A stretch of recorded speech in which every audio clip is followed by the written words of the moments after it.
ஒரு ஒரு ஒரு ஒரு ஒரு ஒரு பிரதரா நான் வந்து அவங்களுக்கு சொன்னேன், தன்மானத்தை வந்து யாருக்காகவும் விட்டு கொடுக்காதீங்க.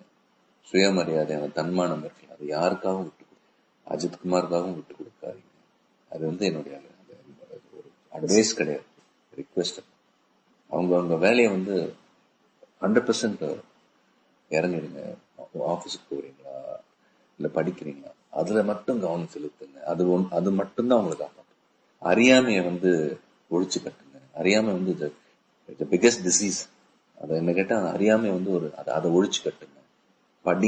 படிங்கன்னா வந்து பள்ளிக்கூடத்துக்கு போயிட்டு தான் வந்து எஜுகேட் ஆகணும்னு கிடையாது. நான் 10ஆம் கிளாஸ் தான், பட் அடிபட்டு நிறைய படிப்பறிவு பட்டறிவுன்னு சொல்லுவோம். எனக்கு வந்து பட்டறிவு வேண்டாம், அது ரொம்ப லாங் ரூட், அது ரொம்ப கஷ்டமான ஒரு இது. படிங்க. இப்போ நான் உணர்றேன், ஐயோ நான் படிக்காம போயிட்டேன்னு. அப்பெல்லாம் சொல்லுவாங்க படிதான் ஏறல, அது வேற விஷயம். இன்னைக்கு நான் உணர்றேன், படிச்சிருக்கலாமோ, இவ்வளவு வந்து அடிபட்டு வளர வேண்டிய அவசியம் ஏற்பட்டிருக்காது. ஸோ படிங்க.